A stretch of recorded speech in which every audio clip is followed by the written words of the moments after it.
ഞങ്ങൾ എത്താറായിടേ. മോളുണ്ടോ കൂടെ? ആ ഉണ്ട്. മഴയുണ്ടോ? ആ നല്ലപോലെ ചാറുന്നുണ്ട്. ആ ഇവിടെയും ചാറുന്നുണ്ട്. പിന്നെ ഒരു ചായ കിട്ടൂയേ. ആ ശരി. ശബരിമലയിലെ വിശ്വാസങ്ങളിൽ കോട്ടം തട്ടാൻ അനുവദിക്കില്ല. വാവൂര് പള്ളിയിൽ വലം വയ്ക്കുന്ന ആചാരത്തിന് വർഷങ്ങൾ ചരിത്രം. ദേവസ്വം ബോർഡ് നിലപാട് ആചാരം രക്ഷിക്കാൻ. മതേതരത്വത്തിന്റെ ഉന്നതമായ സംഗമ ഭൂമിയായ എരുമേലിയിൽ വിഭാഗീയത സൃഷ്ടിക്കുന്നത് ശരിയല്ലെന്നും മന്ത്രി.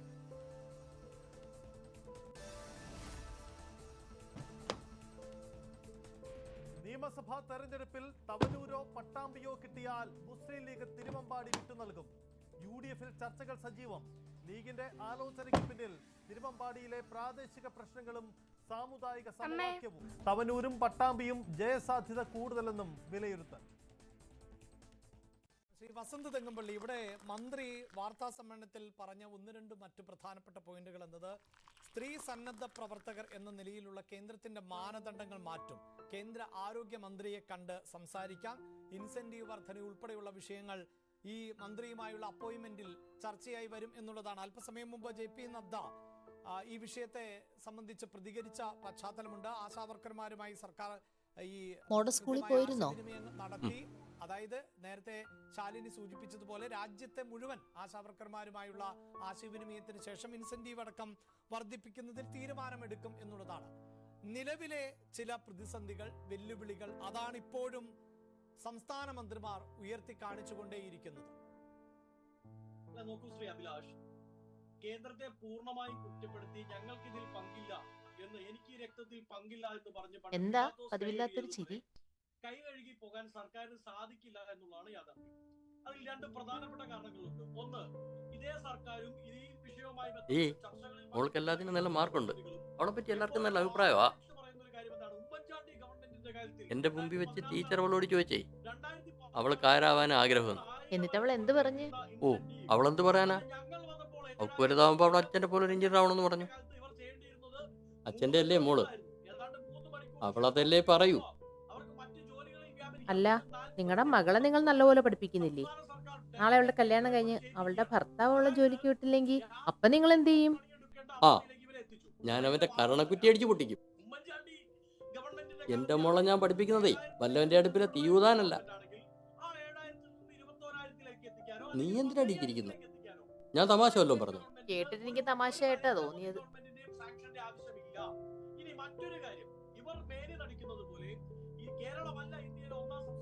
എവിടെ പോകുന്നു?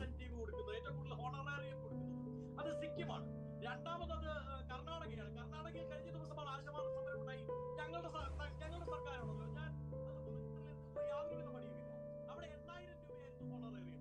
അവിടുത്തെ ആശമാർ സമരം ചെയ്തു. നിതീഷ് ഗുണ്ടറാവു അവിടുത്തെ ആരോഗ്യ വകുപ്പ് മന്ത്രി ആ സമരവേദിയിലെത്തിയവരോട് പറഞ്ഞു, ഒന്ന് നോക്ക്. അത് പ്രഖ്യാപിക്കുകയും ചെയ്തു. അപ്പൊ നോക്കൂ, വിവിധ സംസ്ഥാനങ്ങളിൽ വിവിധ ഹോണറേറിയങ്ങളാണ്.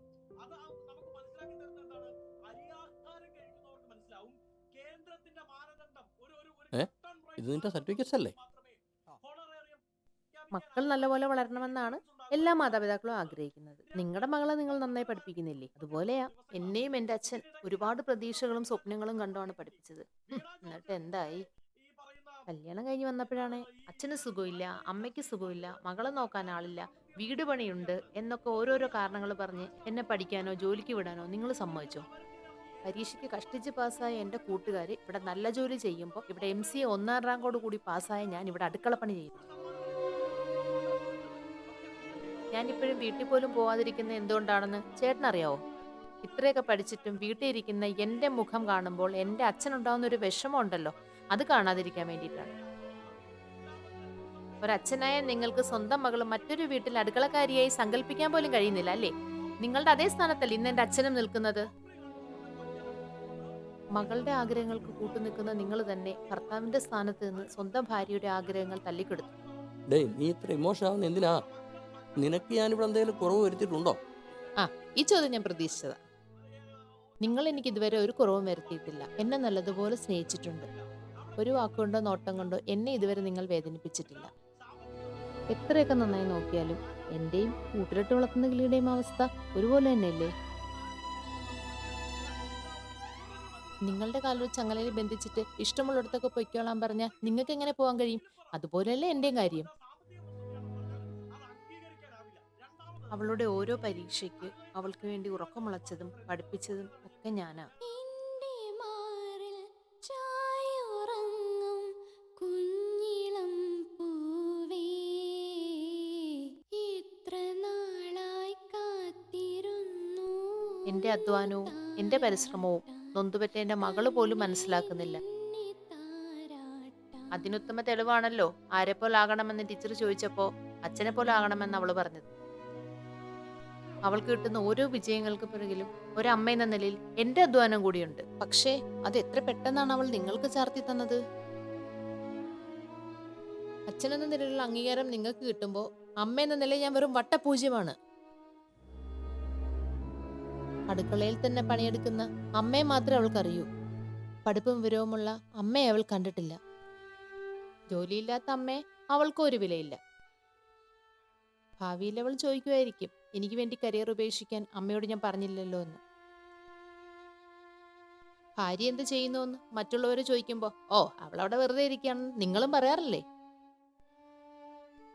അങ്ങനെ ഞാൻ വീട്ടിൽ ഇരിക്കുന്നുണ്ടെങ്കിൽ അതിന് ഉത്തരവാദി ആരാ?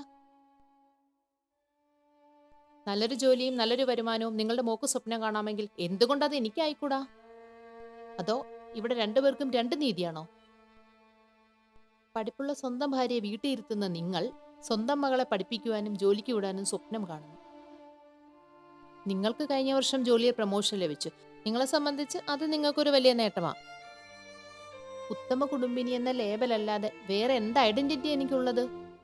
അതുകൊണ്ട് ഞാനൊരു കാര്യം തീരുമാനിച്ചു. നിങ്ങൾ ജോലിക്കും മകൾ സ്കൂളിലും പോയി കഴിഞ്ഞാൽ ഞാൻ ഈ വീട്ടിൽ തനിച്ച. പിന്നെ നിങ്ങളുടെ അച്ഛനും അമ്മയും ജീവിച്ചിരിപ്പില്ല. ആ ഒരു കാരണം പറഞ്ഞാൽ നിങ്ങൾക്ക് ഇനി എന്നെ വീട്ടിൽ ഇരുത്താനും കഴിയില്ല. ഞാനും ഒരു ജോലി അന്വേഷിക്കുകയാണ്. എനിക്കും എന്തെങ്കിലുമൊക്കെ ആയി തീരണം. എൻ്റെ അച്ഛനും അതുകൊണ്ട് സന്തോഷിക്കട്ടെ. മരിക്കുന്നതിന് മുൻപ് അതിനുള്ള അവസരം എൻ്റെ അച്ഛന് ഉണ്ടാക്കി കൊടുക്കുക എന്നത് മാത്രമാണ് ഇപ്പോൾ എൻ്റെ ലക്ഷ്യം. ദയവായി തടസ്സം പറയരുത്.